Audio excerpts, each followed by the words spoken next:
All right, and we're live. So welcome to the Modern Day Apocrypha podcast. We're excited to get started today here, Tony. Got an exciting topic that might be a little taboo. I think that I enjoy the taboo stuff the most sometimes. Same. Tony, why don't you let us know what we're going to dive into? So we're going to talk about mind-altering substances. So everything from caffeine to marijuana, psychedelics, everything in between. So I'm excited to kind of explore this and see where we go. Yeah, and so in this, could medicines be part of that as well? You know, we talked about caffeine. That's kind of like a Sure. People don't think of it as a drug, but it very much is. It has an impact on how your body performs and changes your perception. And I don't think that it's really any different from some of the other, like, quote unquote drugs, Right. if you will. And then same with alcohol. You know, people don't think of alcohol as a drug, but where's the differentiator? I'm not sure that we can really even find one between drugs and alcohol per se. Other than, I mean, obviously the most common differentiator is legality. Right. Yep. And so I think a lot of people just take that at face value and go, oop, that's a line. And I mean, there's, I think, well, we'll dig into it, but I think there's some reason for that, right? Like good reason behind that. What are you saying? You're saying that there's some good reason for legality or illegality? For people seeing that line of legality, illegality, and just, I'm going to play in this pond and I'm not going to play over there because there's a line drawn. Not questioning the line, not understanding the line, and I think there's a healthiness to that. Definitely. There's something to lose if you cross the line. Sure, exactly. Yep. So where do we want to start, man? Like, what do you want to start with? Like, we've got so much stuff listed here. You know, we've got like alcohol, nicotine, caffeine.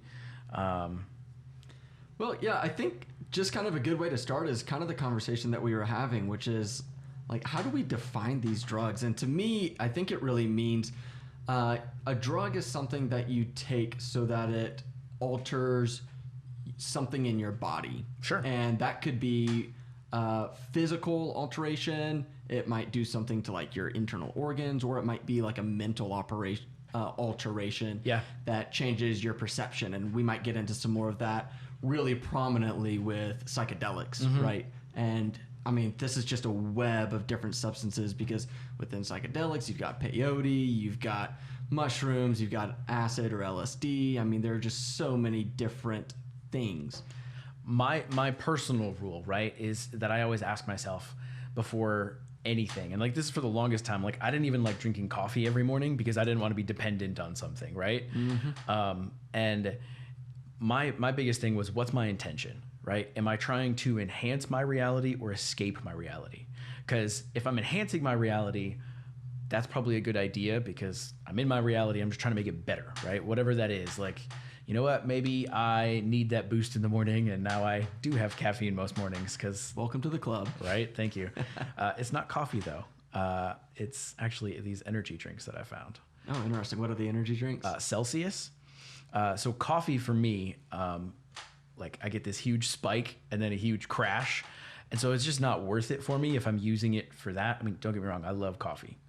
Basic white girl in here, and can't wait. We're getting close to pumpkin spice latte time, man. I'm so excited. Break out the flannels. It's going to be beautiful. Pause for a moment for the future. All right, I'm back. So yeah, I think the coffee thing's an interesting one. I'm actually kind of in a similar boat. I didn't really start taking caffeine until I think at the start of this year, maybe towards the end of last year. What changed? Why the change for you? My mom got me a Keurig. So it was only convenience, and then because the convenience and availability was there, you had no reason not to. Right. And so I actually I like the taste of coffee. Same. And I drink it black. Like, I don't put wrong other stuff with you? in there. Dude, it goes down to just trying to make a health decision, because I know that if I start drinking coffee in the mornings and I drink, like, you know, I fucking love a white chocolate mocha or something like that, or I had a flat white in Australia, and it was just one of the... Coffee's a starter flavor, man. It's a starter flavor, and you put all these other fancy sugars and milks and tastiness. So I love that stuff. I do. But I knew that I had to learn to like black coffee if I was going to do it every morning. Otherwise, I was going to take in way too much shit. Sure. On I respect a daily that. basis and multiple times a day. Let's be fair. 100%. I get that. That's why those Celsius drinks that I like, one, it's like with green tea, so it's more of a rounded boost. And it's only like What do you 10 mean by that? calories. You're saying that like on green tea, you don't get the huge spike and the sharp decline. It's just kind of more level and I can't say that that's everyone's experience, but that's Tony's experience. So when I have green tea type stuff, it's more of like I'm slowly being lifted up. I have more, and I'm coming down. Okay, so on that note, I would almost kind of describe that as the difference between smoking marijuana and eating an edible marijuana. Yeah. The smoking, within like Punch. 30 seconds to 2 minutes, whatever, it's just like, yep, and we're lifting off, baby. Yeah. And then you just kind of ride it, and then I think that you kind of slowly come down. Yeah, there's not the crash off of that like there is caffeine. Right. But like eating edible marijuana, it's just like this slow. It's like, yep, I feel it building. Same with psychedelics. Sometimes you forget. Like, if you really, because you can get too stuck in your head being like, all right, when's it gonna hit? So you're like, you just pop on some TV or go about your day, and then you get up and you're like, holy shit, I forgot I did that. Yeah. Yep. And we're gone. So that's interesting. So I think this caffeine conversation is a good spot to start because it's something that most people are familiar with. To your point, though, you can tell a difference when you've had caffeine. I mean, it's pretty undeniable. You really feel it. For me, I feel a lot more alert. I feel focused, ready to just kind of get over my slumber that I just came out of. Yeah. And my morning routine is just really condensed, so that coffee comes quick. And I feel like it's needed sometimes. And the problem that I have with caffeine personally is that I start feeling like I need caffeine, right. And then I'll hit that little slump at like 2 PM, and it's like, all right, well, I can go make another cup of coffee. And to your point, I don't want to be dependent on anything. I tend to stay away from things that are, I wouldn't say addictive as a blanket statement, but commonly addictive. Sure. So yeah, that makes sense. Yeah, so I try to avoid those things. Because then now it's no longer, I don't know if abuse is the right word, but if you normalize it into your system, it's no longer a boost. That boost is now normal.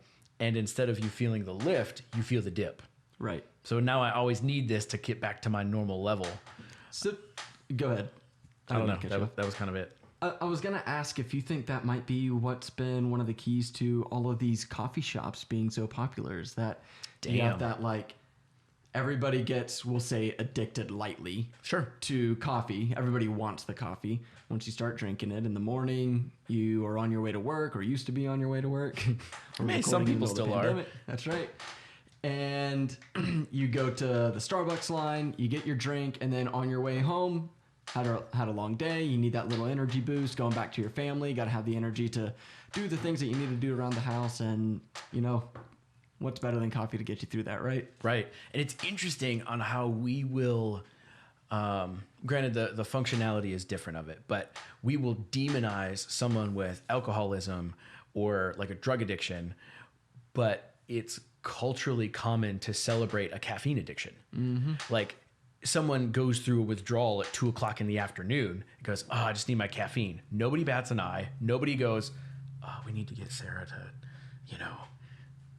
Caffeine Anonymous or whatever, like it's culturally acceptable to use this one, but not others. I mean, and like I said, the functionality of it is different, but it's interesting on how there's almost a double standard there. Right. Yeah, it is interesting. And why do you think that is? Like, why is it that coffee's okay, but abusing alcohol is not?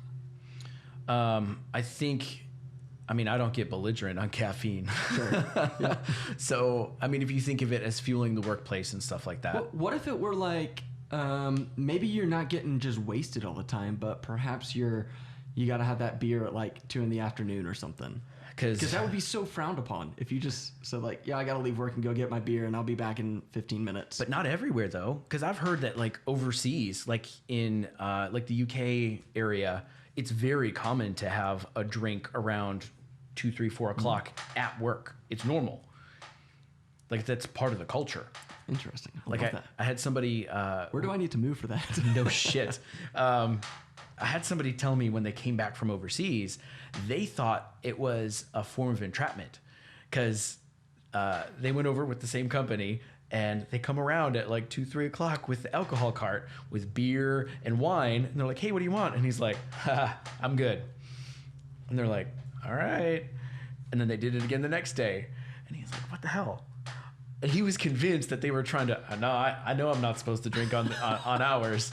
And culturally, you can. It's fine over there. Who do you trust anymore? Right? So that's interesting.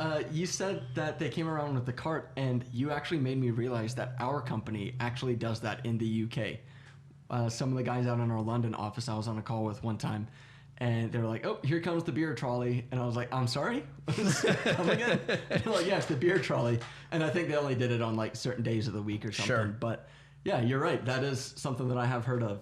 How interesting. Yeah. And so I know like here in the US, we'll have like happy hours, but typically that's going to be work is done. Even if it's not normal time for work to be done, it's going to extend into, but it's, hey, work time, you can't drink. Which Sure, I think like, there's some good reason for that. Yeah, 100%. Like, and so to your point, you know, my direct question was like, why is alcohol a problem but not caffeine? And you're absolutely right. It's because you're not getting shit faced on caffeine. Maybe somebody does. I don't know. Maybe you just like lose it. I don't even know what that would look like. But I think you're right. I think that's the exact reason why. But the conversation that we were having about the difference in America versus some of these other countries was interesting. Why the problem in America? Do you think it has something to do with the legal drinking age being 21? It's not culturally acceptable to have a glass of wine with dinner when you're 12 in the United States like it might be in Greece or Italy or some of these other countries. Yeah, I don't know. I wonder if it goes back to like prohibition. Have other countries done prohibition like we have had here? It's a good question. I'm not sure. Okay. Because I think if they never had that, we're drawing this line and they're saying nobody can have this, this is bad, then it would make sense why it would be more culturally normal because there hasn't been this shock that they're recently trying to recover from. Whereas here, it's only been the last, couple 100 years, less than that. I'm bad with numbers, so don't judge me. And so even though we're removed from that, it still takes like decades to really integrate something to be that normal again. Sure, when it's been like seriously illegal for a long time, and now this is going back to being legal. I just did a quick search while you were diving in there. This is just a quick post from Britannica.com. They said some attempts at prohibition were made in Aztec society, ancient China, feudal Japan, and the Polynesian islands. So all of those were, like centuries ago. Sure. And so it probably doesn't define it. It probably just says attempts, but I'm curious what attempts means. Right. Yeah, that's a good question. And, maybe we can dive in later on. But it also does note that in some of these Scandinavian countries, Russia, Canada, India, all of them have tried prohibition, made an attempt. But most notably, they say certain Muslim countries have maintained national prohibition. And so that comes down to religious reasons. Yeah. Well, and regardless of if you subscribe or don't subscribe, I think everyone can agree that a religious perspective is a really strong something to hold on to because it like transcends like your current life experience because you're banking on something more or less, It's literally bigger than life. Yeah, exactly. So I think that's a really easy reason to explain for that. And I know over here, maybe not so much anymore, things are shifting, maybe different circles, whatever. But when we were doing that prohibition, we were also really staunch on that like Christian perspective. And so that probably helped fuel that and keep it around for the time that it did. Yeah, that certainly makes sense. So it's almost like it tied alcoholism to Christianity, but like in an inverse relationship. Right. Yeah. Yep. It was bad. Yeah, that's interesting. So I can see a number of reasons why, we have the difference between what's acceptable in America versus the rest of the world. It could be the prohibition and the impact that it had on the United States and society as a whole. It could be the drinking age. And there could be some other reasons, but that is interesting. I think it's becoming more and more normalized. Yeah, I agree. Our company has had some beers in the fridge at the office from time to time, and usually it's after like a happy hour or something like that. And I hear that a lot in Silicon Valley as well, and just some of these more progressive companies. I think we're starting to realize that, I'll generalize, but people aren't going to get drunk and wasted at work because especially if they care about what they do, right? You don't have to like police me. Trust that I'm a good human and I want to do good. And if you can trust me enough to be an adult and manage myself, hand me the things that you were afraid of me abusing, and now I'm going to be happy and empowered, and my productivity is actually going to be greater because you trust me. Right. Yep. Instead of have all these layers, policing you and saying, no, you can't do this. You were here a minute late today. What was wrong with you? You know what I mean? Like allowing adults to be adults. And have some flexibility. Yeah. There are some jobs where you need to be there at a certain 100%. time. But I would say that the majority of jobs, if you're 5 or 10 minutes late or 5 to 10 minutes early, if it just balances out, it's like, cool, we're here, we're getting our stuff done. Thanks. Okay, so think about this. What about the type of job, right? Because I know a lot of what we're talking about here is very office focused. I wonder if it's cool for a surgeon in the UK to have a beer. Right. Imagine laying on the bed and you look over and dude's like down in the rest of his beer. Yep. Man, this gin and tonic is great. Yep. Slice, slice, slice. Round of shots, anyone? Yeah. I don't know, man. I think it all just comes down to trusting people to know their own limits, and that they're going to manage that appropriately. So I think that unlocks a theme that we're going to talk a lot about in this episode, and that's just being responsible. Yeah. Like, I think ultimately at its core, most drugs, and I might even venture to say all, but I think that might be a stretch. Yeah, I'd agree with some of that. But most drugs are okay. Don't get me wrong, there are some harmful side effects, and there are some good side effects that we'll talk about. But if you manage them responsibly, then I don't see a reason that people shouldn't be able to do them. I guess. I agree with you on some of that, man, but like, bro, I watched Breaking Bad. I won't touch meth. Yeah, right. No, like, it's not for me. It's not for me. And I've never looked into like all these meth cases, but I have known people that have done meth. And the idea that like you run around and like shoot people and steal stuff all the time. Is that just like dramatized? It's, I think, like the American culture trying to suppress drugs, and drugs are bad and good. And so I think a lot of it is that, but I think people also do stupid stuff on meth. Like, just like alcohol lowers your inhibition, you might be more promiscuous or more likely to do something that you wouldn't normally do under alcohol. I think it's probably something similar with meth, but I'm speaking out of my ass. I've never done meth or anything close to it. So without you giving up your friends, because I'm not trying to do that, but are the people that you've known that have experienced that, are they normal? Yeah. That have not been in good situations at points in their life. Sure. Hence, what we're talking about. I think that's usually pretty aligned. But if I walked up and met them on the street, I wouldn't be like, oh shit, they do meth. They're normal people. Yep. Interesting. So I wouldn't know a difference. I do think that like prolonged meth users, like you see the before and after pictures. Well, but that's prolonged anything, right? You look at someone who abuses alcohol, abuses nicotine, like you see those effects. Yep. So that's a good point. What's the line where meth turns into abuse? That's a good question. That's some weird shit we're talking about already. I love it. So along with that category, we're talking about meth and how it can be kind of wild, or at least my understanding is that it can. I've also seen some videos of people on PCP, and these are just live videos. It's not like propaganda or anything. I've heard some shit about that. That shit is wild. For anybody listening to this, go check out PCP Ninja on YouTube. That's the same thing that's called angel dust, right? It's the same thing? Yep. Okay, continue. Same thing. PCP Ninja, not a long video, won't take up much of your time, but just watch. I've never seen somebody push up 12 cops at one time. Just hyper push up. Everybody fell off and off he went. I was like, okay. Dang, I can't remember where I saw this, but in the last week or so, I saw something that we actually have. I'm going to totally butcher this, so bear with me.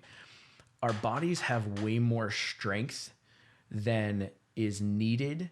And like our nervous system has to constantly restrain our strength. So that you don't tear muscles and things. Is Yeah, and so that you don't break your bones and shit.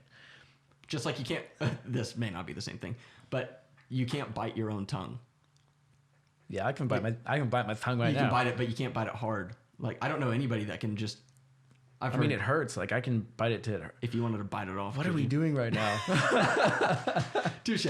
So, but it made me think that was like a self-limiting factor kind of thing. That's great. I had to try it. And we're over here on camera. We're just having fun. Yeah, it's great. You were talking about PCP. Yeah, so that might be a drug that I would throw in the bucket of, like, we probably shouldn't touch that. That probably shouldn't be okay.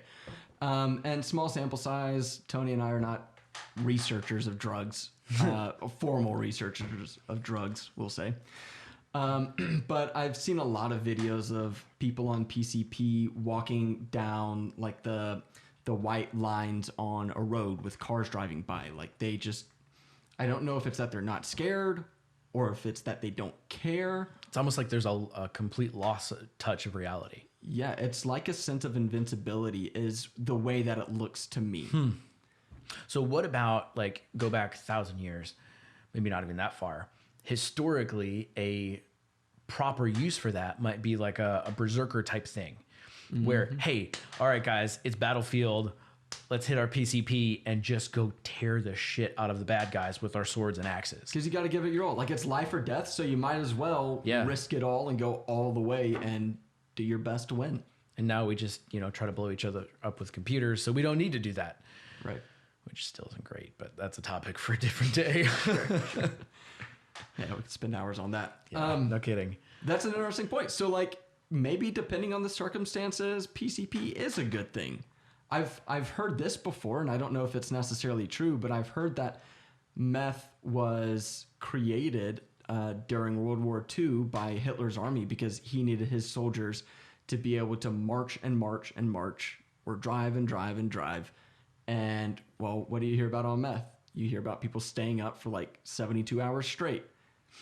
Shit, dude. I didn't even think about that. That's insane. Like... So again, it kind of goes down to, like, there are some pros to meth. There are some pros to PCP. I mean, We're I not guess advocating that you go do it. I want to be clear. Of course. But I think maybe these drawbacks aren't any different or aren't any like when you put them up against the list of some of the side effects of the drugs that, like, your doctor will prescribe to you.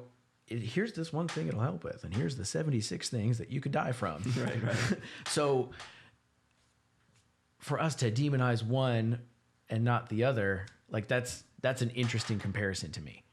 Certainly. And of course, like, it's a difference of people self-prescribing or people intentionally prescribing to try to fix something. So obviously that has to be taken into consideration, but...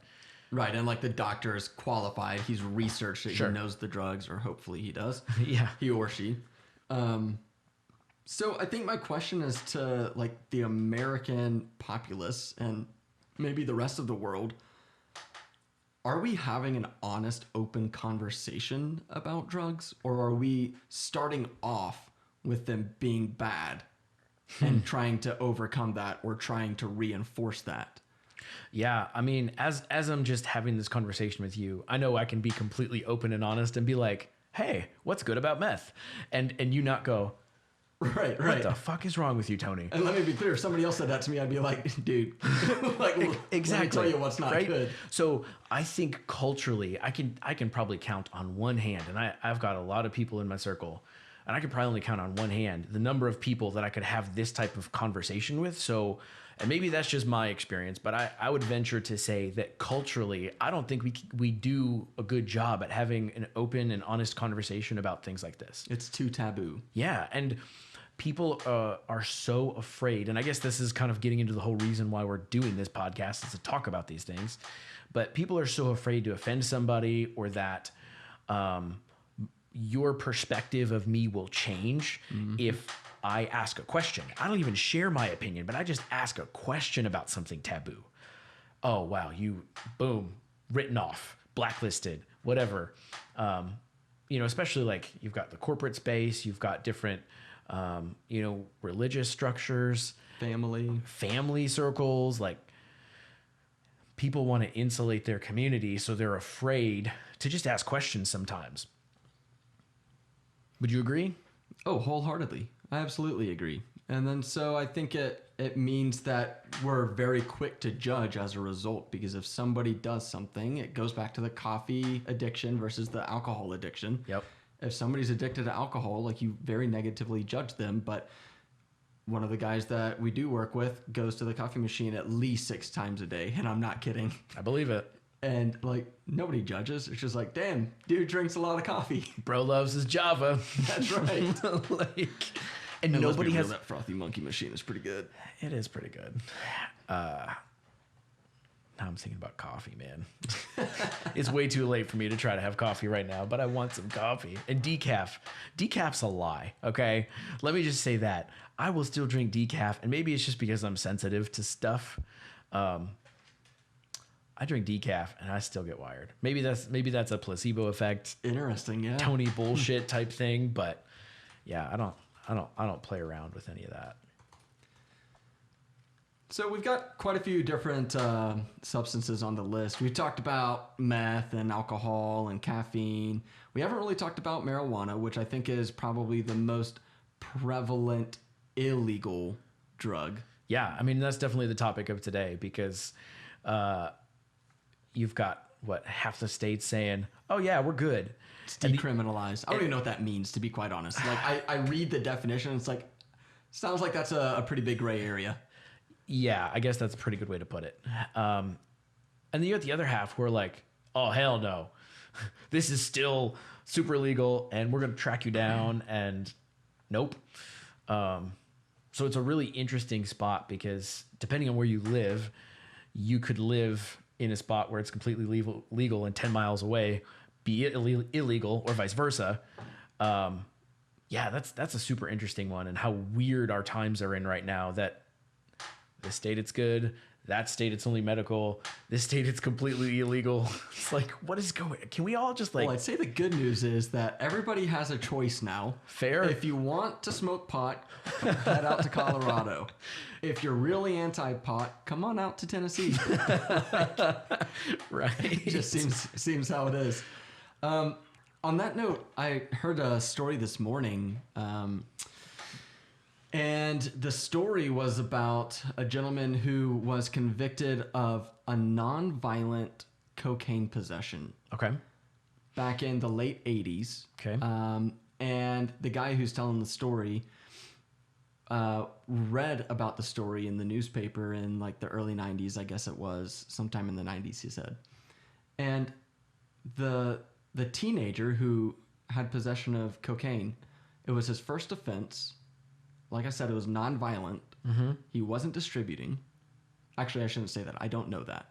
It sounded like it was personal, like a personal sized amount. Right. Just based off of the context of the story. Makes sense. But he got sentenced to 15 years to life. Jesus. And that could have been fucking anybody. No kidding, man. Like, first time, and maybe the idea was, hey, we're gonna make an example out of you so that no one else does. Like, what's the thought behind that? Like, but why him over somebody else? And like, that's not fair to that person at all. Yeah. Well, I mean, in my mind, my intention would always be to go, give you a chance. Now let's see if you can learn from it. There was no opportunity to learn from that. 15 to life. Like, I'm not sure. I would imagine, I'd like to think that he wouldn't end up with a life sentence, but even 15 years at minimum. Dang. For your first offense, no prior record. Oof. Nobody was hurt. Nobody was even hurt. Oof. So it's kind of, yeah, that taints your view on the system and how it treats people who even hold on to one of these. So let's try to maybe dig into, I know we've got some other substances we probably want to talk about, but let's talk about the system for a minute here, and maybe if we can figure out why it is the way that it is, right? So obviously my guess is that that's working by design, because that's not an exception. That's a common story. So to really reinforce that, let's take it to the extreme. You said that it's working by design. Yeah. Well, everything's legal until made illegal. So it's 100% designed. And so it's like, at a certain point, it was just made illegal. For what reason is what I want to know. Yeah. Well, and I think kind of maybe going back to the marijuana conversation we were just having on why some places are okay with it, some places aren't. An interesting take on it I saw here recently was the privatized prison systems. And so marijuana possession has been a big reason why all these prison systems are full. And if people are trying to make that legal, well, guess what? Now I have to empty my prisons and I make money by having them full. Well, this is bad business for me. I need to keep this shit illegal. And so I know that's not the whole story. That's not the whole picture, but it's a piece of it. And it's like, well, damn, we got people getting locked up so that other people can make money. That just sounds like rebranded slavery. Yeah. Like, it does. Shit. Yeah, we should probably fix that. You know what I mean? Like, I understand having a line and having rules and a system to say, hey, for certain things, whatever culture, society we agree on, maybe we need to be removed from society. Personal opinion, the goal should always be, let's fix what's broken and put you back, not, hey, let's remove you forever and we've given up and make money off of you. Right. Like, let's find a way to get this person back to where they need to be. Yeah. Maybe there are some crimes that are so heinous that that's not an option. Or maybe you tried once and then it was not an option as the second chance failed also. Sure. I don't know how that line works, but like, there's smart people who could figure that out. I'd be hard pressed to think that drugs are one of those lines that we draw. Yeah. For once. Mm-hmm. Now, right. Especially non-violent. Yeah. I mean, I went and like killed 6 people. Cool. That's probably a once, you know, that's a big risk to just put you back out there without, you know, some sort of, I don't even know, like, could you make a plan? I know we're getting way off topic and we should probably make this a whole new episode, but, yeah, I don't know what that line or what that system to get people back looks like, but I feel like we should have one. Right. And I hear that some prison systems will have like rehabilitation centers. They obviously do detoxes. So if somebody comes in, you hear about the drunk tank. It's essentially an alcohol detox cell. Yeah. They do the same thing for people who are addicted to heroin and things like that. But the real problem is that those people need like real attention and care, and not to be thrown behind bars and hope for the best. Because what you do is you deprive that person of even the smallest amount of opportunity that they did have. And then when they're released, they're back to zero. And branded, right? And branded. So like, they're not even back to zero. They're a felon now. They're at negative, going, hey, we're going to make you remember, and all of society remember that you fucked up. Mm-hmm. It's the Scarlet Letter. Anybody that's read the book. Yeah, exactly. And so it's like, well, shit. The system as is, I don't feel like, and I could be wrong, and I'm open to being told I'm wrong and convinced otherwise, but I don't think it's set up for people to succeed. I think it's set up for people to fail and for the people in the right position to profit off of other people's failure. And I think that's fucked up. That's certainly what it feels like. And I think that there's a fair argument to be made about drugs being illegal. Sure. And so I would agree with that. If you have that position, if you take that position, you should still, in my opinion, want to rehabilitate somebody rather than lock them up. Because what happens is whenever you put somebody back to square one or square -1, to your point, what we just talked about, well, that person kind of has nothing left to lose. Like at that point, you can get desperate. I know that I can enjoy a beer, like even if I'm not trying to escape, so to say. I enjoy a beer. If my life spirals out of control, I'm not losing anything when it really boils down to it. I don't have a house because I was locked up. I don't have a job because I'm branded as a felon for simple possession of cocaine or something like that. Right. And so like it's a cyclical system that ends in no resolution. And going back to that, I wonder if that's by design. I mean, that's sinister, and like I'm not going to try to like there's evil people trying to destroy the world. Oh, fuck that. But damn, sometimes you go, oof, either this was a wild miss that nobody understood or could think of or saw happening when they built the system, or the system was built to go, all right, well, hey, maybe we lost our slaves because they're all free now legally, and we're going to be in big trouble if we try to own humans again. What if we make a legal loophole? Like, well, shit. And then, you know, as you start digging in, finding some of the, like cheap prison labor and shit like that. Mm-hmm. I always think about the license plates. Yeah. I'm like, damn. Well, that sure looks like that. And again, that's very conspiratory.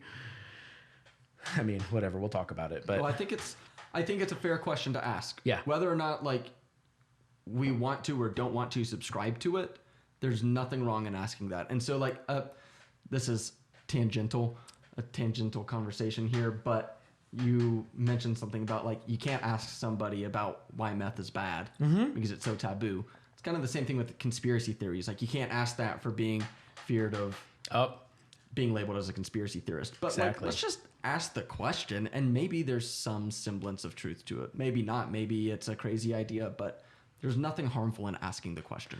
Yeah, I think because to me, it's a more dangerous reality where we can't test it. Mm-hmm. You know, if I can't ask the question and test and go, is this table here? Does this hold my weight?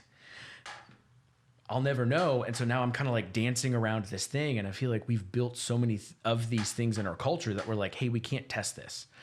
Or by the time that we do get to test it, there's been so many like really staunchly polarized camps in opposite directions going, aliens are real, aliens are not real.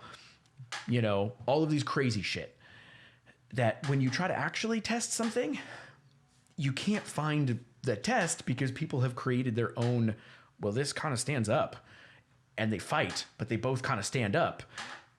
Fuck. And that leads to like people lose trust. They're like, I don't know who to believe. Yeah. And maybe both parties have a semblance of truth in that. Sure. And it's like, but maybe they're standing on something. But they won't talk to find out where those pieces of truth match up, and we get to a bigger truth. Right. There's no compromise or any collaboration. So you had asked about, could some of this be by design? You know, I think that's a real question to ask.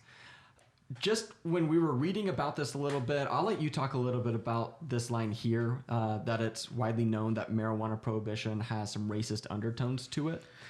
But when I saw that, I kind of dove in and I was like, I wonder what this is about. I had heard some things like that just in passing, but I do want to share a quote that I came across. This is by a gentleman with the last name of 𝗟𝗶𝘀𝘁𝗿𝗃. Hope that I said that correctly. But when I looked him up, he was an advisor to President Nixon in the U.S.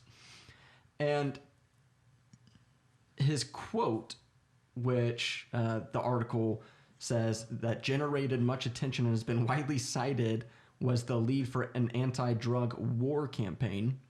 The quote is, "You want to know what this is really about?" He asks with the bluntness of a man who, after the public disgrace and stretch in a federal prison, had little left to protect. Resuming the quote, "The Nixon campaign in 1968 and the Nixon White House after that had two enemies, the anti-war left, meaning the Vietnam era, and black people. You understand what I'm saying? We knew we couldn't make it illegal to be either against the war or black, but by getting the public to associate the hippies with marijuana and blacks with heroin, and then criminalizing both heavily, we could disrupt those communities. We could arrest their leaders, raid their homes, break up their meetings, and vilify them night after night on the evening news. Did we know we were lying about the drugs? Of course we did. Fuck, bro. Fuck. That's some heavy shit right there. Like, he just came out and said it. Like, he had nothing left to lose. Hey, yeah, back then there, we did this. And, okay, let's pause for a minute before I start spiraling and, like, try to get all righteous and, we got to fix this. If you take out the emotion, if you take out the morality of it, and you think just logically, right? Not advocating for what I'm about to say, but you have an agenda. You're at a point A, you're trying to get to point B, and there's people and systems in the way of that or threatening that. What they did logically makes sense. Was it wrong? Was it fucked up? 100%. But they had the ability to influence and shift and move in a direction. And there was a couple of groups of people that they were threatened by. So they said, okay, what system do we put in place to be able to go in and associate these things and make them, how do we demonize them? There was nothing wrong with them other than they were threatening to what was. Right. And what Nixon or the broader United States or whichever interest wanted, which was to be over in Vietnam for some reason. Yeah. To stop communism, I suppose. I think that's what we were sold. Why are we over there? Like, I don't know. Maybe there's a valid reason. Let's play both sides. Yeah, I mean, I don't know any of that, but still, yeah, it's crazy the lengths they went to just to invalidate a group of people's voice. Like, holy balls. And so I think, we're looking into, or, we're seeing this year, all the Black Lives Matter protests, and, kind of hand in hand in some spaces with that, like, hey, let's legalize marijuana. Well, shit, we're trying to undo the systems we put in place to suppress people. Like, over 50 years of time. Yeah. Look at what this policy, that if this quote is true, and it's probably not the entire reason here. It sounds like it's a really significant reason. The anti-war or the anti-drug campaign that Nixon was promoting has huge, wide, long-lasting effects. Yeah, 100%. On specifically these two communities. Like, it's really deprived people of the opportunity to move about their life and grow. Yeah, so my theoretical statement previously about, well, shit, we lost our slaves, how do we get them back? It almost seems like this says, oh, that's how we got them back. Mm-hmm. And maybe that wasn't a direct line of how we got there, but we need to silence these people and suppress them. Well, now that we have a system in place that we can keep them in a system and use them. Whew, that's some heavy shit. So why don't you tell us a little bit about some of the racist undertones with marijuana? I think we were just talking about it. Okay. I think we just kind of dove in and exploded. I'm glad I wrote that there in kind of our notes pre-gaming this, because that made you find that quote, like, oof. Yeah, I feel like this kind of explodes into 1,000 different topics, and to keep us on topic temporarily on, mind-altering substances, I think I'll shift us back to talk about, because I know, future or previously, depending on how these get laid out, we're touching on a lot of things that I know we're going to touch on in the future, and I don't want to mix topics. We'll do that anyway. Like a legal system or something like that. Certainly. All of that stuff. This pertains very directly to drugs. But one story that I have heard about the history of marijuana in particular, sure, is that hemp has a lot of really good qualities, and specifically I want to say it's the female version of the marijuana plant. I'm not a horticulturalist, so props for knowing that word, though. Again, not the expert on this. I would have just said I'm not a plant grower. Who knows? Maybe I used that word wrong. Let's be fair. No, I think it's right, though. Anyways, we'll go for it. Shoot for the stars. Female version, something. Hemp plant has a lot of uses. Making rope. You can make paper out of it. Have you seen like the hempcrete they can make? They make hemp what? Crete. Like it's like lightweight concrete. Really? Yeah. Interesting. Huh. And so, but it's like strong, sturdy. You can make structures out of it. I'm gonna butcher this. I could be wrong, but I think they said it was fireproof too. No shit. Yeah. Okay. So again, talking out of my ass, but it's good. The point is that you can make clothes out of it. Hemp is a useful plant, a useful resource. I've heard this and read up on this quite a few years ago, so it's not fresh on my mind. But there was a large paper company that was making traditional paper. Dunder Mifflin? And it was Dunder Mifflin. You know about them? I do. I've watched a lot about them. So I was trying to keep his name out of this, but Michael Scott. Kidding, obviously. But this paper company back in, I want to say it was the 1920s, because we're literally in the 20s now. Think about that. Weird. Yep. So this paper company saw that hemp was being a real competitor to their paper products that we're familiar with today. And so what was their result? Well, they launched an anti-marijuana campaign, which made hemp illegal also. And I have heard that the campaign was tied to both Black people and Hispanic people, and they would say things like smoking marijuana made this group of people rape women, or smoking marijuana made this group of people lazy. So I'm thinking, as you're telling me about this stuff, and 100 years ago, I bet on those campaigns, no one knew it was propaganda. Like here, we see shit on Facebook or on the news, and our generation goes, yeah, I don't know if I trust that anymore, because there's been so much of it. And information's so accessible. Right. But back then, nobody knew it was propaganda. Right. Oh, well, it's in the newspaper. This is true. And so it's like, holy shit. And the story we've sold ourselves historically is that, oh yeah, North Korea, brainwashes their people, and maybe they do, maybe they don't, but it points the finger elsewhere, so we think that everyone else does this brainwashing shit, but we don't do it to ourselves. Right. Damn. Yeah, we just don't have that on the surface. And let me be clear, I don't know how true that story is. I think that it is true, if I recall, but it's something for people to go in and fact check. But that's a real concern, is how does propaganda affect us? And even if it's not intentional propaganda, you might say, it's like it can still have ramifications. Right. So how do we? So instead of like, it'd be real easy to like just get angry and spend the rest of the episode bitching about how people before us fucked up, but we've inherited these problems.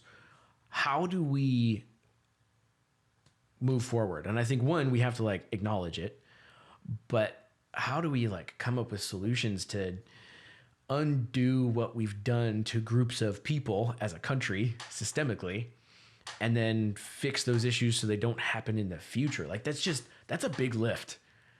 It's a huge one. Like, fuck, dude.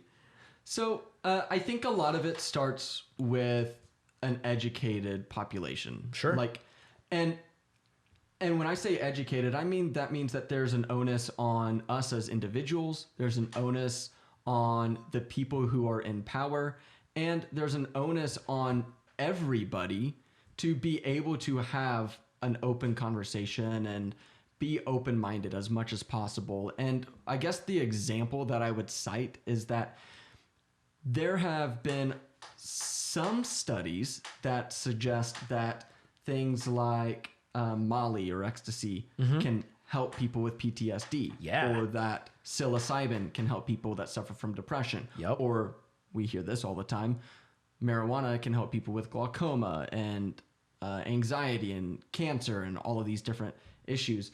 But the problem is that because these substances are illegal, and some of them kind of seems arbitrarily illegal. What it means is that it's very hard for us to test those for scientists, like proper scientists in a lab, to test substances so that we learn more about them and we really understand how these are impacting people. So it's not just Tony had an experience and this is my result. Well, we know that humans have different chemistry and how different shit reacts differently in different people. We all know that. So in order to get a good baseline of what stuff should do or shouldn't do, we need to be able to have those tests like you're talking about. Absolutely. And I also would say that one of the things that I can foresee happening is, like, let's say that this idea becomes real. It becomes reality. Now, we don't have to worry about if a real research company can get a hold of psilocybin to test it, or can get a hold of marijuana to test it, or meth, or whatever. Well, I can see a situation going down the path where that research company says, yep, so we've done 3 years of research now, and PCP really does fuck you up. Turns out we were right all along. Right. And we just write it off and we say, yep, that substance should be illegal, just flat out. I still think that that's the wrong way to approach it, because we know that technology changes, society changes, and if we just write it off, well, then maybe the research from the 1950s is one of the reasons why things are still illegal, but now we're discovering that there's some real benefits, but it's illegal for people to test it. Yeah. And I can't think of the word that I'm looking for, but rectify those results. Yeah, that's crazy. So think about, rewind 100 years. Again, check me if I'm wrong on this, but I'm thinking it's pretty known that like technology stops us from like overindulging in technology, constantly being on our phones, constantly watching TV. That increases or causes a lot of anxiety because we're not out getting our energy out. It's just, Oh, I see. Yep. We didn't have that 100 years ago. So there wasn't as much of a need for something that across the board helps with anxiety for a lot of people. And so maybe 100 years ago, I don't think it was a right reason for us to, put it on the blacklist, but maybe there wasn't as much of a need for it or like a benefit for it. Whereas today we're seeing, well, shit, culture's changed. Reality has shifted. People's needs have shifted. Exactly. Why don't we have a system where it's okay to reevaluate? We've made a decision and it's once and final, but things evolve, things change, things grow. So think about that if you took that approach for your own life. Nope, I only ever made this decision once. The first time you ever tried to take a couple steps, I tripped. Fuck walking. That's bad. Never going to do it again. Right. You know what I mean? It's ridiculous. So now I don't recommend on other things. Ooh, I burned myself once. Let's try it 6 more times. You know what I mean? There's some things that we probably should learn from, but there's still safe ways to reevaluate and go, yes, that's still heat. I didn't have to burn myself. But we can still reevaluate and check and see and not go, ooh, I burned myself. This is terrible. Well, no, you can cook with it. You can heat yourself with it. You can make shit move with heat. Like, there's a lot of cool things you can do with heat and fire and combustion. But if we wrote it off the first time we got burned, man, where would we be? It's a really good point, man. Yeah. So I think that's it's a real systemic problem there. Yeah. If that's the approach that we're in. 100%. Well, one thing we haven't talked about that I like to talk about, you know where I'm going. I saw you grin up.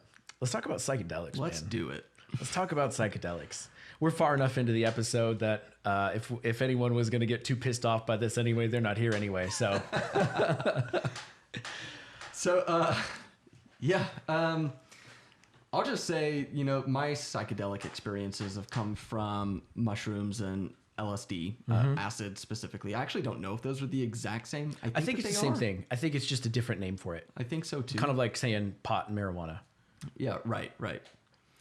So, yeah, and I will say that both experiences that I've had, or both substances that I've used, haven't had any negative effects that I know of. I mean, maybe there are some like long-term ones. I know that you've had some experiences and I've been with friends who have had some negative experiences. Right. But I will say that my view has been largely positive. I've resolved a lot of issues that were really pressing on my mind. And that it was almost like it forced me to confront those problems that I was suppressing. Even with my one challenging and one really challenging experience with psychedelics that I had, I wouldn't trade it for the world. Because just like you said, it helps work through that. And anyone who, you're in any type of psychedelic community, everyone always says, don't resist it, right? Because that's when you have a bad time. When you start to fight it and you don't just like ride it. When I said it forces you to confront the things that 100% you're trying to does. suppress, it forces you to do it. Yeah. And so people can you can break your brain, right? If it's trying to show you something and you're just trying to like fight it with everything that's in you, like something at enough tension, whether that be emotional or whatever, something's going to snap. And some people don't recover from that. So obviously psychedelics are not something to just fuck around with. You have to be careful with and be responsible, going back to kind of the tone we set from the beginning. But I think psychedelics are a very, very powerful tool. Early on, before I ever had any psychedelic experiences, I was reading a book on it that was taken from a bunch of underground people and their experiences over the years with LSD and how to properly facilitate psychedelic experiences for people. And so there's like this whole protocol and process you set up and walk into of, like music and all this shit, right? Getting people prepared and being in the right headspace and mindset for it. And so that helped me kind of prepare going into it. But man, if you don't respect it, that's when you're going to go off the rails and have a hard time. So I think for a lot of people who are ready and wanting to, whether that be work through like PTSD type issues, everyone says don't trip alone for reasons, like you and I could be thinking we're good and we've resolved the hard times in our lives, but man, you be tripping one day and boom, something pops up and it's like you're right there in that moment. And to me, the gift of psychedelics is like, cool, I can go revisit that moment and redefine it or see things I didn't see before that, oh, if I was taken advantage of, I didn't realize how I put myself in that situation. So now I'm empowered to never put myself in that situation again. So instead of living my life in fear going, this happened once, it's going to happen again, going, oh no, here, I know how this happened.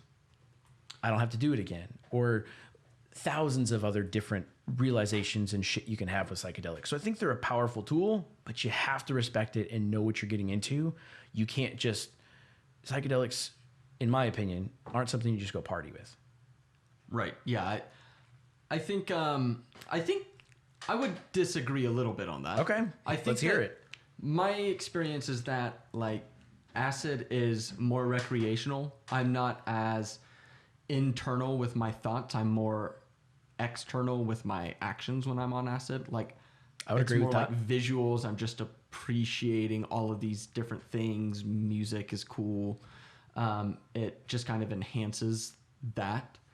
Whereas mushrooms or psilocybin is more internal. And so when you said that when you said that psychedelics aren't really recreational, I feel like I've had more mushroom experiences than I have had acid experiences. So and that's where my mind goes and where my filter goes. So that makes sense to me.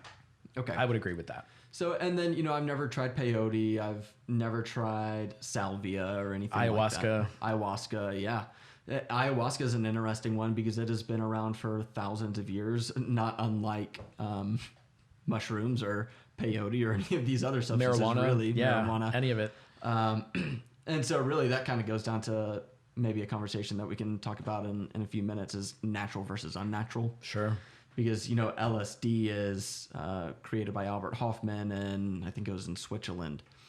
And he describes this glorious bike ride home where the buildings are bouncing and changing colors and playing music. And of course, he had accidentally ingested it, and didn't realize what he was. He didn't realize it was LSD, right?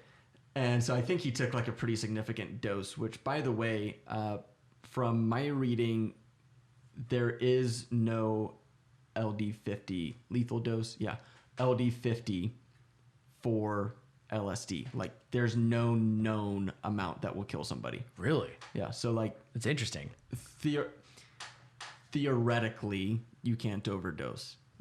I'm sure you can, but you can't consume enough to overdose. Sure. So interesting. Similar to like marijuana and stuff like that. Right. You can just, and technically marijuana does have an LD50, but does. nobody can get there because you have to ingest so much and your body has already processed it before you can get to that amount. Makes sense. Okay. So I'm sure LSD is the same way, but maybe not. Because when you put that into perspective, if you drink too much water, you can drown yourself. Right. Your cells will literally burst. So, fuck. Okay, continue. That was kind of a light bulb moment for me. Tony's going to go home and do sheets of acid. No, I'm not. No, that's not to say that it doesn't have any inherent risks. Like people do have bad trips. Of course, you can read about them, listen to people tell their stories. I won't try to explain what a bad trip is. I mean, I could if you want me to. Tony's experienced one. Yeah, I'll let you turn it over because you've had an experience. But yeah, to me, I saw acid as a little more recreational, and for that reason, it wasn't something that I really wanted to do a whole lot because I kind of want like something to gain from these from these substances. Yeah. And I didn't feel like there was a lot to gain other than enhanced fun. Yeah. Like it made things a little more fun. It overclocked your sensory stuff. That's a good way to describe it. Yep. Overstimulation. That's a better way to put it. Yeah. Overstimulated your senses. Tell me about your bat trip. Bro. So what was it on, first of all? Mushrooms. Okay. Mushrooms. And there's an experience that is a traumatic experience, right? Not the mushroom trip. That was that thing that I was trying to be, anyone who's experienced psychedelics, a lot of people go, okay, maybe there is something out there. Because when you're on psychedelics, you're like, you feel connected and experience something else. Some energy. Something, right? And maybe it's just the brains and connecting, and maybe there's not something, maybe there is, I don't know. But from my perspective, it feels like there's someone there doing something, handing you something, right? So I was in this moment. I remember I was with a couple of friends, and that moment came back up. We're like, oh shit, here's this big bad traumatic moment that I think I've worked through, but really I've just, scraped off the edges of it so I can repress it and it not kill me. And so this is being popped up in my opinion, or as my perspective, as a gift to be like, hey, let's get this out of you. Let's go on with your life and have a good life and be happy again. And at first, like I'm maybe 30% of the way, if I'm trying to quantify it, of like kind of recognizing what's happening and accepting it. Can you explain that a little bit more? I'm not sure. I didn't really understand, and so I think a lot of people. Yeah. So imagine, God, psychedelic experiences are hard to like explain and quantify. Sure. So I'm gonna do my best. Okay. But imagine if, so this traumatic experience, imagine that's a deficit, right? And that's a hole, and I'm being handed the substance that's gonna fill it, and I'm gonna be good, right? So I'm maybe 30% of the way of receiving this, whatever, of accepting. And I freak out because I have this bad perspective of myself thinking I'm not worth that goodness. Mm. And so I reject it. And since this was this big... Was this like a conscious thought that you had? No, it was me unpacking it after the fact. Okay. So in retrospect... Yes. You looked at it and you were like, I wasn't okay accepting that. Yep. And so... almost receiving this, and then I kind of realized like, whoa, this is like too much for me to accept and appreciate. Like I could be loved and be okay again. And I was like, whoa, I can't, that's so far from my current life and reality. I couldn't reconcile that. So I had to push it away. And so when you're pushing away goodness, you, at that level, you have to have an experience that's equal and opposite. Because I rejected something, and in its place was a nightmare trip from hell. Bro, it was brutal. And you just get into these different thought loops, right? So what's the opposite of love? It's hate, right? And it's all just internal. It was all just me directed at me. And so I'm spiraling and building this up of like how awful I am and how much I'm ruining my life. And just that builds on and you can't get out of that thought loop. And I want to be clear because I've heard it described almost like a feedback loop, an amplified feedback loop. And for anybody that doesn't know what I mean by that, think about the microphone where you've got a microphone and a speaker right next to each other. Well, the microphone amplifies sound, pumps it out of the speaker puts it right back into the microphone, which amplifies it again. And it gets louder and quicker and louder until it hits a critical mass. Right. And so that's what was happening with me. It started off with just some bad, we all have, hopefully we all don't, but I think it's pretty common for us to have certain versions of bad self-talk where, man, fuck you, Tony. Why do I talk to me like that? I don't talk to other humans like that. But then you build on that and it just gets worse and worse and worse to the point where I was like, my life's over. I have fucked up that bad. Wow. Ended up having to call a friend. My friends who were there were perfectly capable, but in my mind, I'm like, I know I'm not okay. And you took the same thing that I took. I can't trust you. So I want to talk about something right there. Just a thought that popped into my head. Sure. Those times where you need to phone a friend, having a rough time. I hear people have that on marijuana. They feel like their heart is racing. Sure. And really what I think it kind of boils down to is anxiety and your heart rate to be scientific. Your heart rate does increase 100%. whenever you smoke marijuana. They're tied. But again, marijuana, to my knowledge, has never caused anybody to have a heart attack. But I hear often that people say that, I feel like I'm going to have a heart attack. And so they call 911. They spin up, these emergency rooms and these services and things like that. And then they may or may not get arrested for having marijuana and stuff like that. And so it kind of makes a case for if there's no real harm, this might be somebody's first time doing it. Sure. Then why not have a safe space, a safe hotline that you can call where you're not going to risk getting arrested and you feel comfortable calling and somebody can just kind of walk you through the situation. Yeah, 100%. Because that's all you need is you realize it's almost like you're in a different space where that doesn't have gravity anymore. You've lost all sense of, there's no anchor, right? You're just free floating in the abyss of your mind. And having that friend is like, I'm just gonna hang on to this rope because I know eventually I'm gonna come down and get back to my feet and I'm able to walk around and I'm good. I'm gonna be back in my body and I'm set. And hopefully you can tell yourself that. Right. But sometimes you're so far floating without any type of anchor or something. Yeah. That it's like, shit, I've got nothing to hang on to. And that's where some of this stuff can get dangerous. If you imagine if I was in that experience all by myself without anyone to call or whatever, or friends to sit there and do their best to try to reassure me bro, you're just tripping. You're having a bad time and you're going to be fine tomorrow. I'm like, I hope you're uncovering something profound. Right? Exactly. And so that trip ended miserably. What was to gain from it? In the moment, so there was a moment where they're like, hey, try to get some food in you. And my buddy who came over handed me a banana. And I took a bite of it. I lost all control out of my body. I swallowed my banana and I'm like, fuck, I can't move. I forgot how to move. And they looked at me and they're like, are you good? And I couldn't say anything. That's how freaked out I was because I was focused on, I don't know, the banana looked weird. Shit gets weird when you're on psychedelics. And my buddy comes over, he looks at me and he says, dude, you're just thinking about it too much. You're too focused on it. So that unlocked something in my mind. And I was like, okay, cool. And then I kind of got my control back. So you were all coherent enough to understand what people were saying. So you had all inputs, but no outputs. Yeah, that's a great way to put it. And I was like,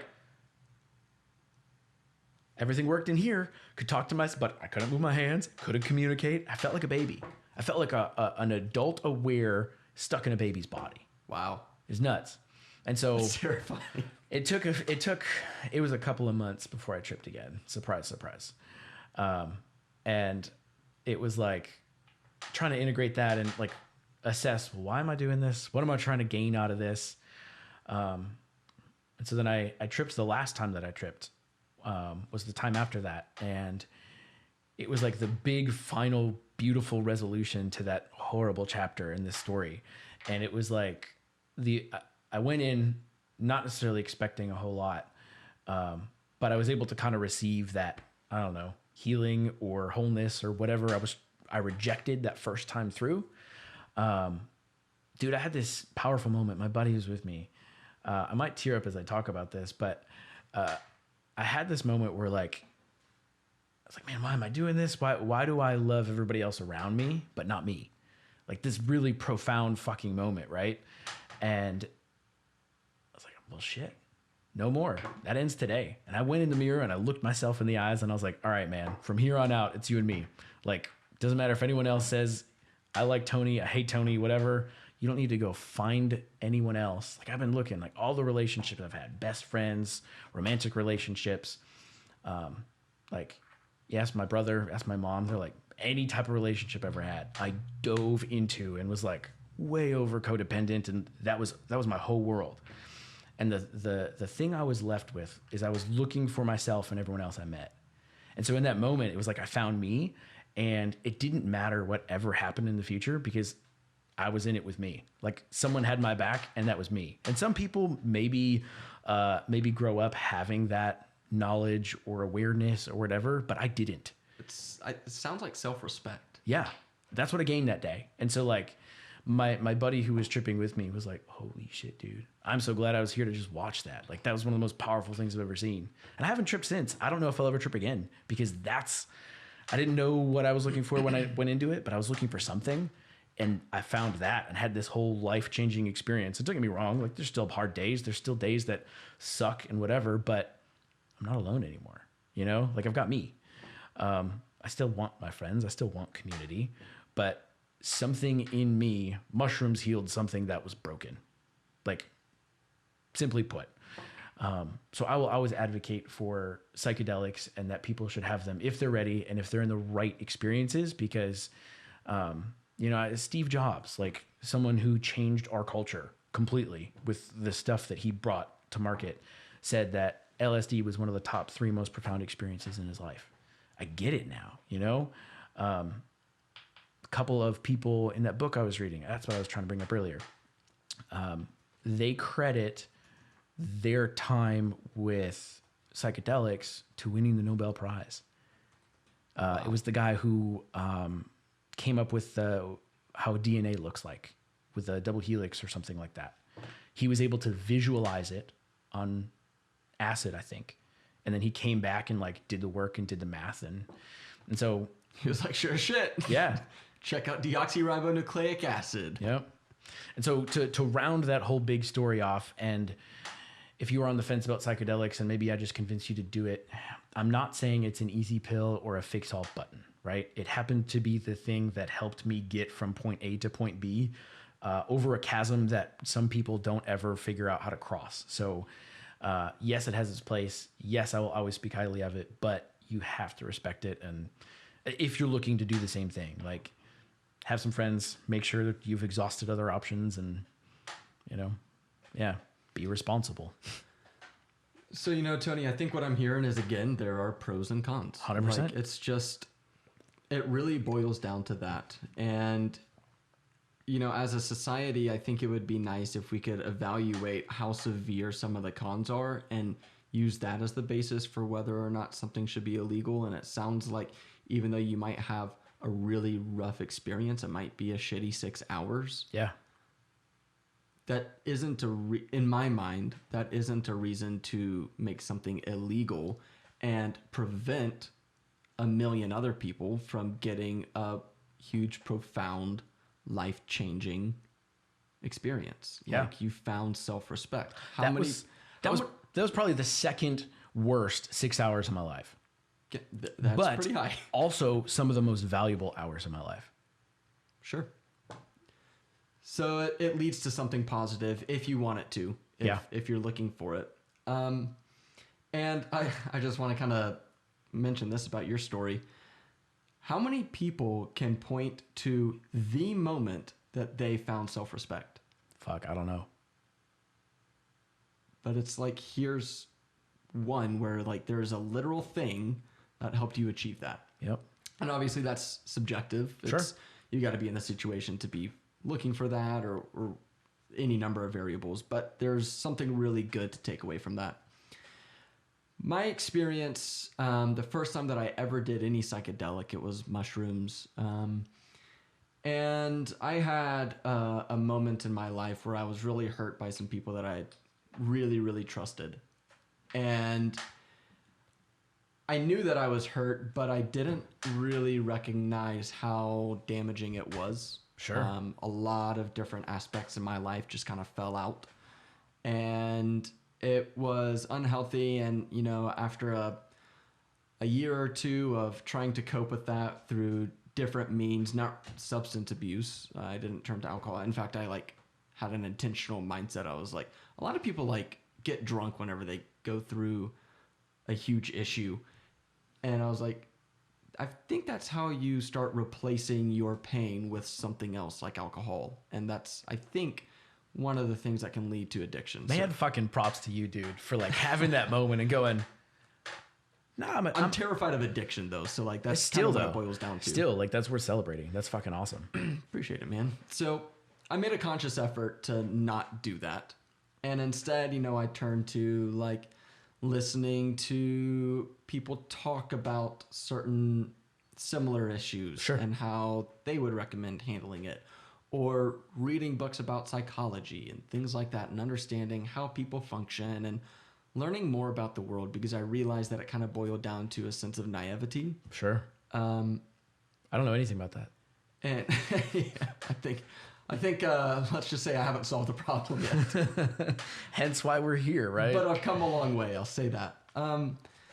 And I also went to a number of therapy sessions, which were helpful, helped me work through some different aspects of my life. But what I realized, this is a thought that I'm having right now, retrospectively, looking back at those therapy sessions that were valuable, my therapist was hitting on valid points that were affecting my life, but it wasn't the valid point that was affecting my life. And I think that's probably attributed to he was trained on what to look for. And that works for a lot of situations. What I mean by that is Are you talking symptoms versus root cause? What? I would say no. Okay. I would say no. What I mean is he's looking for family issues and these big things that cause somebody to be depressed or cause somebody Sure. to be in a tough situation. Maybe they lost their job. Maybe it was something with friends or something like that. And I was 100% open, super transparent, forthcoming with information. Yeah. Everything was on the table because I was here to solve problems. Yeah. My problems. For sure. It's my time to be selfish. Yeah. With my therapist. And finally, I kept doing some research. Psilocybin had been legalized in Oregon, I want to say. I think that's right. And they found that it really helped people with depression. And in fact, just now I did a quick search for Stanford, the university psilocybin experiment. And I didn't know that this was here, let me be fair, but it basically kind of describes what psilocybin is. And this is a case study for research, for scientific research. That's cool. It says, recent studies have suggested that psilocybin may help in treating depression, and we wish to investigate this further.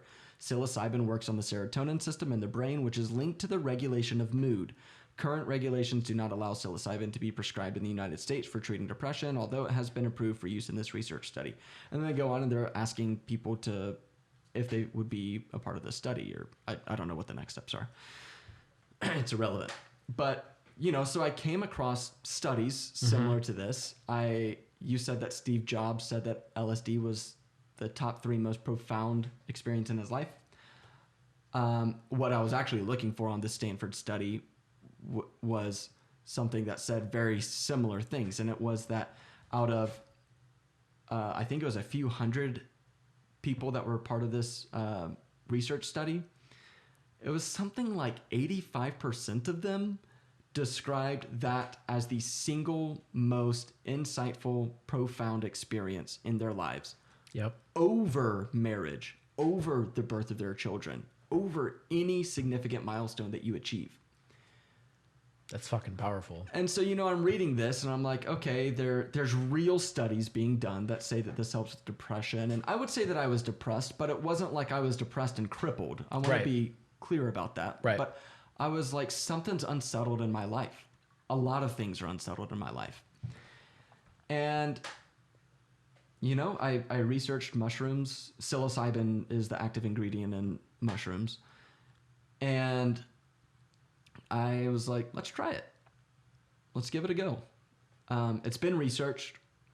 All of my research indicates that there's nothing really chronically wrong with it, meaning you're not going to have like heart disease as a result of doing this. Or, smoking marijuana might give you lung cancer. And I think that's probably a fair statement. So like marijuana itself may not be harmful, but the way that you ingest it might be. Sure. Psilocybin, kind of a different story. Like they don't know any negative effects from like a health standpoint.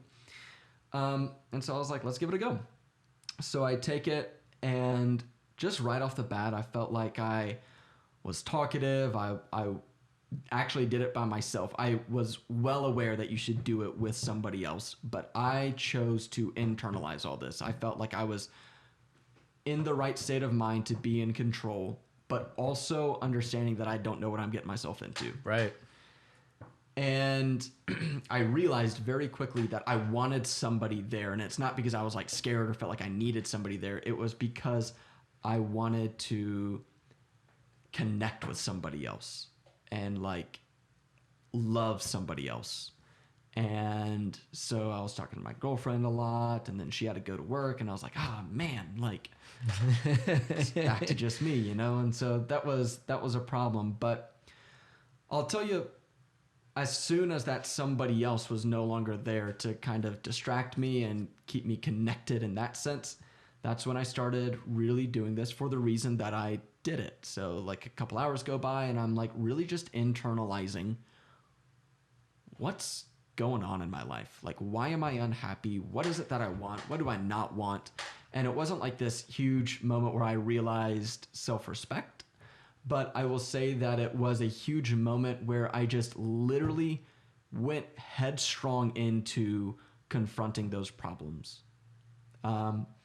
I spoke with the people that had hurt me initially, like that core point, which was just one of the things that I wanted to work on, but I think it was the biggest. Sure. Because it impacted so many aspects of my life. And just talked through it, like really just confronted and was like, hey, this has been bothering me. It's a problem. How do we move forward? And that's what we worked through. And it was like everything was just lifted. I was energized maybe from the psilocybin, but energized in like a way that I can't describe ever being energized before. And it's because, in retrospect, looking back on this, it's because I was really getting to the root of these problems and solving those problems. Yep. Like I went into it knowing that I needed to solve some things, and for whatever reason, I had just never confronted them. And it's not because I was like scared to, it was just like people tried to find a workaround instead of being just very blunt. And on that note, when I say very blunt, I mean like very blunt. It's okay to be very blunt and say exactly what's on your mind. And I will say that the psilocybin, because of that connection that I was looking for in people that I just described, and the love that I felt, I was able to be blunt and upfront without being like angry. Without being an asshole. Without being an asshole. Yeah. And so it was just a real, genuine resolution. And I will say that my life has literally been better ever since. Like it was like I tried all these things, went through the proper channels, if you will. I did therapy. Yep, I did same. A number of therapy sessions. Let me be clear. It's not like I went 2 times. Right. Like I did a number. And this one psychedelic experience was, I would call it the equivalent of 30 therapy sessions at one time. And so that's a lot to confront all at once. And so that's where it can like get out of control or it's out overwhelming. of hand. It can be overwhelming. That's a better way to phrase it than out of control. It's overwhelming. But God damn it. It was $30 instead of $130 that I had to pay every time I went to therapy. Exactly. Like, just do the math. The economics made sense. The result made sense. And I hate to say that I had to use something to resolve my problems, but that's what we all do. Sure. Like, we use therapy to resolve our problems. We use alcohol to quote unquote resolve our problems. We use reading, learning to resolve our problems. This was a learning experience, and psilocybin just happened to be the catalyst. So I'll ask you a question from how you queued that up. Do you use psilocybin to fix all your problems now? No. Why not? It's a great question. It obviously just fixed this huge thing. I'm not saying you should or you shouldn't, but I'm following down this thought process that I know someone listening is going to have. Right. No, you're absolutely right. I think that's an important question to ask. And it's very subjective to me. Sure. Maybe somebody else would. I personally view it as medicine. I did try it recreationally 2 or 3 times, and I think it is fun. It can be recreational, but it's so internal that it becomes almost naturally, for me anyway, like a therapy session every time. And we've tripped together and we're like, it's going to be a good... Here we are having these great conversations. and it kind of inspired us. We were like, we got a lot of cool things that we talk about. Like, I really enjoy our conversations. I do too. And so hence we are now on a podcast. And I don't think that would have happened if we hadn't had psilocybin to be the catalyst, or at least it would have taken a lot longer for us to come to that conclusion. I 100% agree. But going back to your actual question, no, I almost never take mushrooms. It's been a long time since I have. And I never did it frequently. Mm-hmm. You know, it was like 3 times a year or something at most, honestly. And I view it as medicine because it's like, you don't take amoxicillin, which is what you take for strep throat. Yeah. You don't take amoxicillin whenever you have a sore throat. You take it whenever you have strep throat. You don't take mushrooms whenever you had a rough day at work. You take it whenever there's like a real significant issue that nothing else helps you. You haven't figured out a way to get through. Right. Yep. I agree. Because for the just the sore throat, I mean, you can get some Teens with cough drops. Sure. You know, you don't need your amoxicillin. Right. Maybe you go meditate when you've had a bad day at work. Exactly. Maybe you have that glass of wine. Yep. That glass of wine. Right. Yeah, dude. I think that's a really, again, everyone's going to do their own thing, but I think that's a really healthy approach. And my approach is very similar. That last trip that I had, it seemed so final. Like I was closing a chapter on something. So I don't know if I'll ever trip again, to be honest. Sure. Maybe something will come up in life where I go, fuck, I cannot figure this shit out. Maybe I'll do this, but it's, you know, there was a cadence, I think, maybe once every couple of weeks or couple of months, that I'd have another experience with different people with mushrooms. Which is interesting because you get... But I was looking for something, right? And was the moment I found that something that I was looking for, I didn't know going into this, right? But the moment I found it, I was like, I got what I need.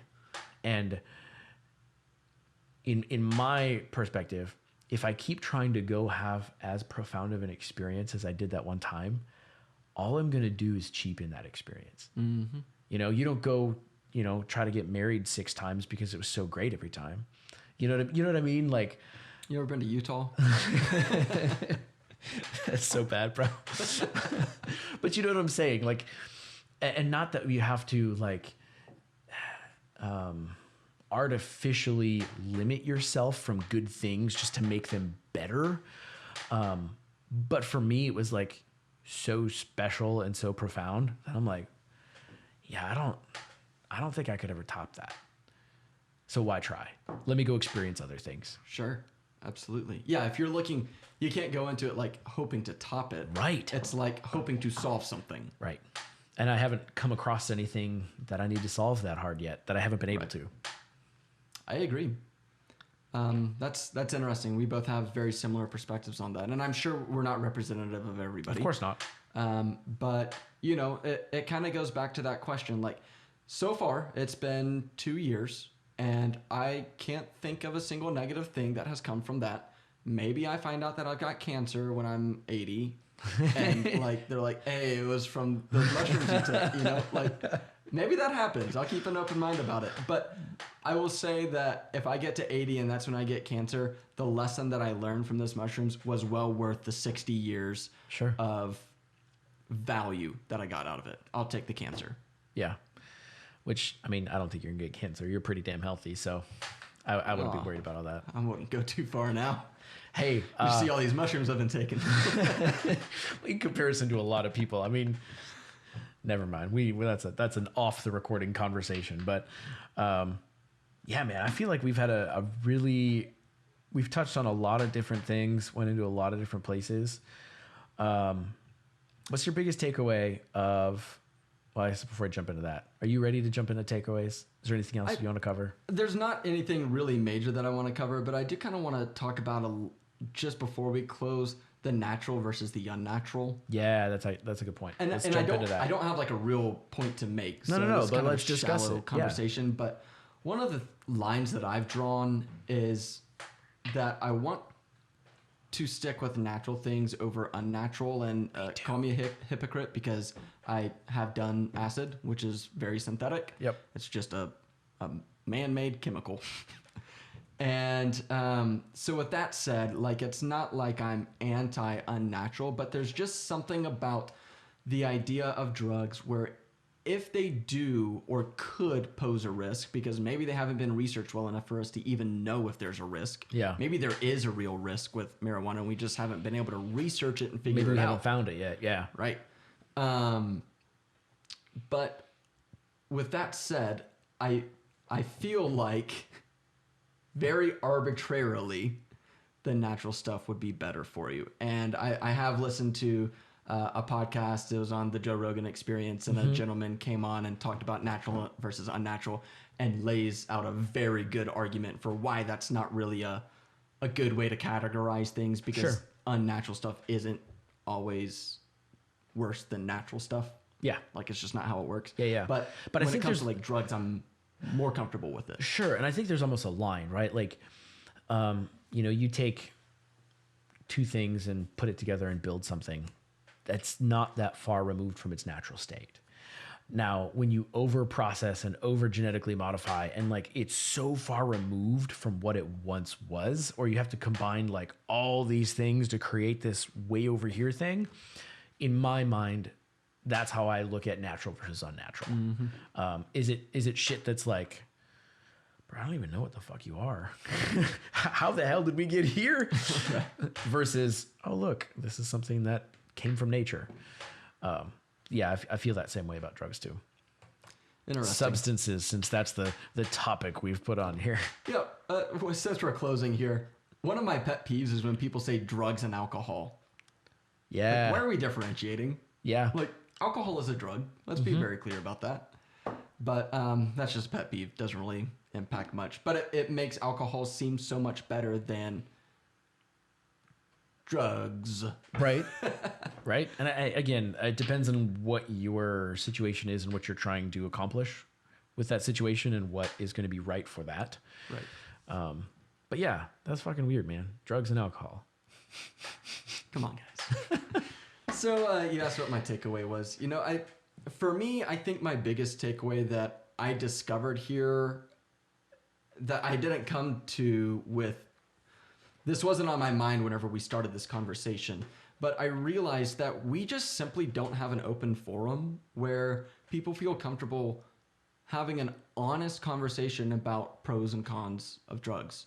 Yeah. And like, so what it means is that we can't honestly sit down and say that maybe there is some value to some of these substances.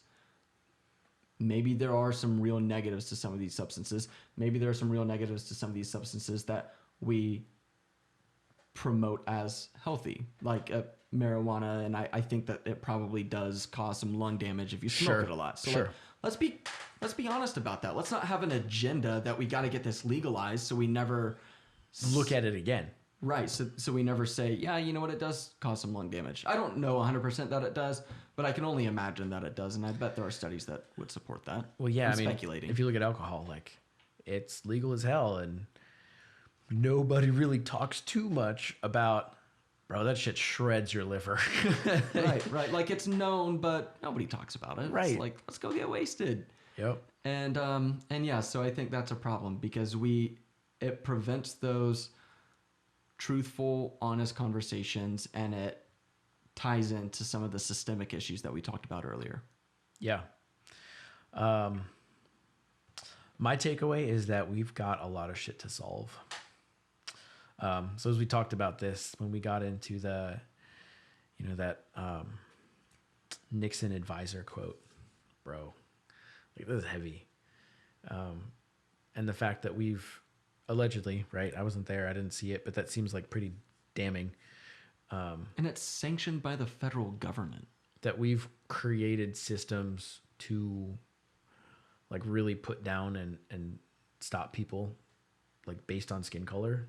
And I want to be able to trust them. Right. But you see this and you can't. Yeah. And so, even early on, we talked about, how do we move forward? We need people educated and open and honest conversations like this. How do you even know who to trust? How do I know that I can trust you or that I can trust the government or that I can trust someone else's research or this, that, and the other? Like, it's so easy to confidently tell a story and find some data or numbers that you massage to make your story real, that it's really hard to know what's real sometimes. So I agree. We all need to be educated. We all need to find what is real and move forward. But in my mind, it's like, that's really challenging. And I don't know if we have I think as a culture, at least here in America, we're going, hey, we want a solution collectively, but I don't know if we know how to get to that solution or what that solution looks like. So that's my big takeaway for me. On that, I think the solution is that if there is a topic that you feel passionate about, I think the onus is on us as the individual to learn about it. Because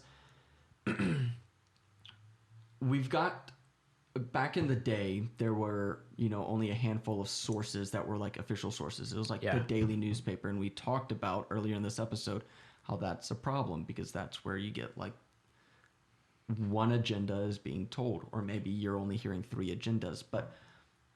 And now today you're hearing so many different agendas. Like, look at the coronavirus stuff. Like, who do you trust? You can't trust the World Health Organization. You can't trust what our current leadership is doing. Like, there are just so many officials that contradict each other and also have their own agenda that I can't trust. And so it's like, this is where I think the problem lies, is that if you really want to uncover something, us as individuals have to take a substantial amount of time researching and learning and understanding everybody's opinions, or many people's opinions. And learning how to wade through the bullshit.